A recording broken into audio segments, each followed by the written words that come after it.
여러분, 오늘은 한번 죽었다가 살아난 기업 이야기를 해보겠습니다. 정말로요. 이 회사는 과거에 끝났다는 말을 들었던 회사였습니다. 그런데 코로나 물류 대란이라는 전대미문의 사건 속에서 시장 전체가 뒤집히는 동안 살아났고 한때는 상상하기 어려운 수준의 이익을 냈습니다. 그리고 지금 다시 갈림길입니다. 운임은 내려왔고 공급 선박은 늘고 있고 하지만 회사 체력 현금은 강하고 거기에 부산 이전과 매각이라는 초대형 이벤트가 동시에 움직이고 있습니다. 오늘은 HMM, 지금 HMM을 둘러싼 모든 퍼즐을 스토리 데이터 차트 시나리오로 완성해서 정리해 보겠습니다. 일부 지금 HMM에서 뉴스가 의미하는 것 부산 이전과 매각, 먼저 최근 뉴스의 핵심부터 잡아야 합니다. 요즘 HMM은 해운업 뉴스만으로 움직이는 종목이 아닙니다. 정치 정책 지분이 사회 노조 변수까지 얽혀서 이벤트 종목 성격이 강해진 상태입니다. 1. 부산 이전이 왜 이렇게 중요해졌나? 최근 보도에 따르면 HMM의 부산 이전 시점이 34월로 구체적으로 언급되고 있고 최대 주주인 산업은행은 지분 매각보다 본사 이전을 우선하겠다는 방향을 밝힌 흐름이 잡힙니다. 여기서 포인트는 이겁니다. 매각을 먼저가 아니라 이전을 먼저, 즉 시장이 기대하던 민영화 매각 급물살이 바로 내일로 당겨지는 게 아니라 이전이라는 관문을 통과한 뒤에 다시 평가받는 구조가 된 겁니다. 이 노조 리스크 일정이 흔들릴 수도 있다. 부산 이전이 진행될수록 반대편 힘도 커집니다. 연합뉴스 보도에서는 노조가 법적 조치총 파업 결의까지 예고했고 이사회 정관 개정 임시주총 확정 같은 시나리오가 언급됩니다. 즉 이전 추진은 일정 리스크를 동반합니다. 여기서 투자자가 체크할 건 단순합니다. 호재 이전이 확정 진행될수록 정부 플랜의 실행력은 확인된다. 리스크 노조법적 다툼이 커지면 스케줄이 늦어지고 불확실성이 커진다. 그런데 더 중요한 게 있습니다. 삼선 이전 후 매각이 의미하는 주가 메커니즘. 딜사이트 보도에서는 부산 이전 완료 이후 매각을 본격 추진한다는 방향이 더 구체적으로 제시되고 그 과정에서 산업은행 보유지 분약 35.4% 단독 매각 방안 검토 같은 디테일도 나옵니다.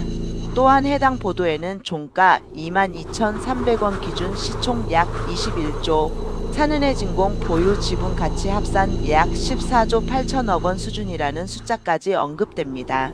이 말은 뭘 뜻하느냐? HMM은 매각이 되면 크게 움직일 재료는 맞다. 하지만 그 매각은 작은 이벤트가 아니라 국가급 규모라서 시간이 걸릴 수밖에 없다. 즉 당장 매각만 보고 들어가면 기다림 스트레스가 커질 수 있습니다. 그래서 HMM은 업황운임 이벤트 이전 매각 주주 환원 이 세 가지를 같이 봐야 합니다. 2부 공시로 보는 HMM의 체력 실적 배당 자사주 이제 공시로 갑니다. 뉴스는 분위기고 공시는 팩트입니다. 1. 2025년 실적 호황 종료 후에도 흑자를 지키는 회사 HMM은 2026년 2월 공시잠정에서 2025년 매출 10조 8,914억 원, 영업이익 1조 4,612억 원, 당기순이익 1조 8,787억 원을 발표했습니다. 영업이익이 전년 대비 크게 줄었다는 설명이 붙지만 여기서 핵심은 이거예요. 업황이 약한데도 흑자다. 게다가 영업이익률이 두 자릿수다. 공시보도에서 영업이익률 13.4%라는 수치가 확인됩니다. 해운이 사이클 산업이라는 걸 생각하면 다운사이클 초입에서 흑자를 유지하는 건 체력입니다. 이 배당 공시 1주당 700원. 또 중요한 공시가 있습니다. HMM은 2026년 2월 11일 공시로 보통주 1주당 700원 현금 배당을 결정했습니다. 이 배당은 투자자 심리에 꽤 큰 의미가 있습니다. 돈이 남아있다. 주주 환원 의지가 있다. 정책 주주가치 제고 프레임으로 스토리를 이어갈 수 있다. 즉 HMM은 단순히 해운 운임에만 좌우되는 기업이 아니라 현금 기반 주주 환원으로 방어력을 갖춘 모습입니다. 3. 자사주 매입 소각 2조 언급 2016년 이후 처음. 그리고 HMM을 설명할 때 빠지면 안 되는 게 2025년 8월에 나온 2조 원 규모 자사주 공개 매수 후 전량 소각 이슈입니다. 연합뉴스 보도 기준으로 약 7.98% 규모 약 8,180만 주를 공개 매수하고 주당 26,200원, 소각 예정 금액이 약 2조 1,431억 원 수준으로 제시됩니다. 이건 단순 호재가 아니라 레벨이 다른 신호입니다. 공급 유통 주식수를 줄여서 주당 가치의 긍정, 정부 지분 매각을 고려할 때 밸류업 스토리 강화, 민영화 매각 협상에서 기업 가치 방어 논리 제공, 즉 HMM은 사이클 바닥에서 주주환원으로 밸류를 지키는 전략을 쓰고 있다고 볼 수 있습니다. 3부 업황 분석. 지금 해운업은 어디에 있나? 이제 업황. 해운주 투자에서 업황은 결론입니다. 1. 운임은 정상화 하락 공급이 무섭다. 최근 기사 흐름에서 공통적으로 나오는 건 운임이 내려왔고 선박 공급은 늘어난다는 점입니다.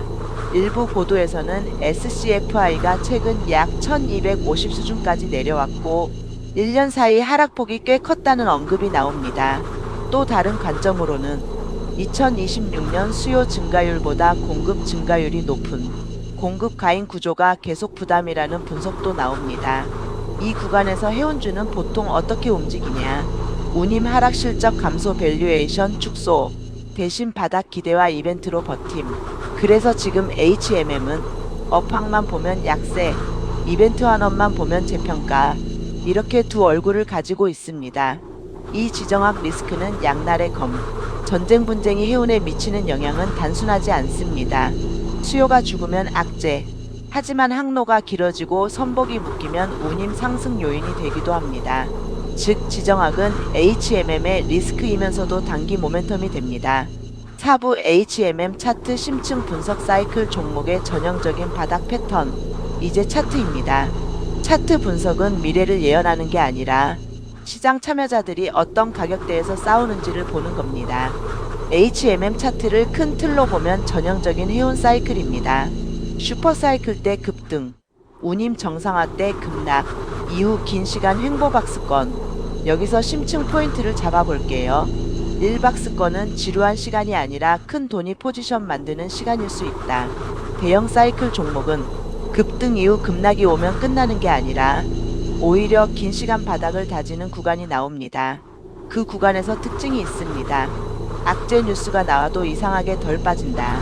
실적이 줄어도 이미 주가에 반영되어 있다. 대신 상승 트리거 운임 반등 매각 환원가 뜨면 급격히 튄다. 지금 HMM은 이 조건을 꽤 충족합니다. 왜냐하면 운임 하락은 이미 시장이 알고 있고 실적 감소도 공시로 확인되었고, 그런데도 회사는 흑자를 유지하고 배당을 하고 자사주 소각 같은 강한 환원 카드도 썼기 때문입니다. 이 기술적 관점. 상단 돌파의 조건. HMM이 진짜 강해지려면 차트에서 필요한 건 단순합니다. 장기 박스 상단을 거래량 동반으로 돌파 후 다시 눌림이 와도 상단이 지지로 바뀌는지 확인, 그리고 그 돌파를 실적 또는 이벤트가 뒷받침해야 합니다. 이벤트 후보는 지금 충분합니다. 부산 이전 확정 진행, 이전 완료 후 매각 추진 명확화, 추가 주주 환원 배당 정책 강화, 운임의 예상 박 반등. 즉 차트상 큰 추세 전환은 운임 반등 vs 매각 진행 둘 중 하나만 강하게 터져도 가능해집니다. 5부 목표주가 시나리오 정답이 아니라 조건부 지도로 본다. 여기서부터는 목표주가를 숫자로 딱 찍기보다 조건별 시나리오로 보는 게 맞습니다. 해운은 변수가 너무 많기 때문입니다. 그래서 오늘은 3단 시나리오로 정리합니다. 시나리오 A. 보수적 업황 약세 지속 이벤트 지연.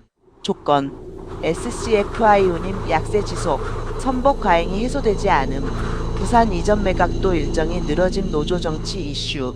이 경우 시장은 HMM을 현금 많은데 성장 모멘텀 없는 해운사로 평가합니다. 주가는 박스권 유지, 배당환원으로 하방 방어. 전략. 이 시나리오는 트레이딩보다 배당환원 수급, 박스 하단 분할, 이벤트 확정 시 상당 구간에서 일부 정리, 같은 리스크 관리형 접근이 유리합니다. 시나리오 B. 기본 업황 완만 회복 이벤트 가시화. 조건 운임이 바닥을 확인하고 완만 반등, 부산 이전은 진행되되 큰 충돌 없이 완료, 매각은 추진한다 수준에서 구체화. 이 경우 시장은 HMM을 사이클 저점에서 현금과 환원을 가진 기업으로 재평가합니다. 목표주가 접근. 이 구간에서는 보통 밸류에이션 정상화 멀티플 회복, 이벤트 기대감 프리미엄 이 붙습니다. 전략, 박스 상단 돌파 확인 후 추세 추종. 돌파 전이라면 이벤트 일정과 운임 반등 신호가 동시에 뜰 때 집중. 시나리오 C 공격적 빅 모멘텀 매각 현실화 또는 운임 급반등. 조건들 중 하나만 터져도 강함. 매각이 실제로 큰 단계로 진입. 이전 완료 매각 절차 공식화 구체화. 지정학 항로 변수로 운임이 예상보다 강하게 반등. 이 경우 주가는 박스권이 아니라 추세 전환으로 갑니다. 사이클 종목의 상승은 느리게 오다가 한번 오면 빠르게 옵니다. 전략, 빅 이벤트는 뉴스가 아니라 공식 발언에서 더 강하게 반응. 급등 초입에 추격하기보다 첫 돌파 눌림 재상승 패턴에서 승률이 높습니다. 6부 HMM 진짜 큰 상승 가능성 분석 무엇이 터져야 큰 파도가 오나? 여기서 많은 분들이 궁금해하죠. 그래서 HMM이 진짜 크게 가려면 뭐가 필요해요? 저는 큰 상승을 3개의 스위치로 설명하겠습니다. 스위치 1 운임 업황 해운주는 결국 운임이 결론이다. 해운주는 본질적으로 운임이 올라가면 실적이 폭발하고 실적이 폭발하면 밸류에이션이 재평가됩니다. 그러니까 가장 강력한 상승 동력은 운임의 추세적 반등입니다. 하지만 현실적으로 지금은 선복 공급 부담이 있습니다. 그래서 운임 반등은 완만하게 시작될 가능성이 크고 그럼 주가는 급등이 아니라 추세 전환처럼 움직일 수 있습니다. 스위치 2 매각 및 영화 이건 프리미엄 이벤트다. 매각은 운임과 다릅니다. 운임은 업황, 매각은 이벤트입니다. 매각이 왜 강하냐면 인수자는 보통 프리미엄을 줘야 하고 매각 단계가 구체화될수록 기대감이 쌓이고 시장은 그 기대를 가격에 선반영하기 때문입니다. 그리고 지금 시장에서 이미 선이전 후매각 프레임이 깔려 있습니다. 즉 부산 이전이 끝나면 그 다음 스토리는 매각 속도로 이어질 확률이 높습니다. 스위치 3 주주 한원 배당 자사주 바닥에서 시간을 견디게 만든다. 큰 상승이 오기 전까지 투자자를 지치게 만드는 건 시간입니다. 그 시간을 견디게 하는 게 배당과 자사주입니다. HMM은 1주당 700원 배당, 2조원급 자사주 소각 이 두 개를 이미 보여주었습니다. 즉 HMM은 바닥에서 시간을 끌 수 있는 무기를 가진 겁니다. 7부 최종 대응 전략 어떤 투자자가 HMM을 다룰 수 있나? 이제 마지막입니다. HMM은 누구에게나 쉬운 종목이 아닙니다. 1단기 트레이더라면 부산 이전 노조 주총 일정 같은 이벤트 캘린더를 체크해야 합니다. 이벤트 재료는 강한 날에 거래량이 터집니다. 다만 이벤트는 변동성이 크니 손절 라인을 명확히 이 중기 스윙 투자자라면 운임의 바닥 신호 지수선사 실적 코멘트 이전 완료 매각 구체화 발언 이 두 신호가 겹치는 구간이 큰 스윙이 될 확률이 높습니다. 3장기 관점이라면 사이클 저점 구간에서 분할 접근 배당 한원으로 시간 방어 매각 업황 반등 중 하나가 확정될 때 비중 조절 이 방식이 가장 현실적입니다. 결론 지금 HMM은 끝이 아니라 전환이다. 정리합니다. HMM은 지금 해운업 다운 사이클 속에 있지만 여전히 흑자를 내고 있고 배당도 하고 있으며 자사주 소각 같은 강한 환원 정책도 실행했습니다. 그리고 동시에 부산 이전과 매각이라는 업황과 무관한 초대형 이벤트가 움직이고 있습니다.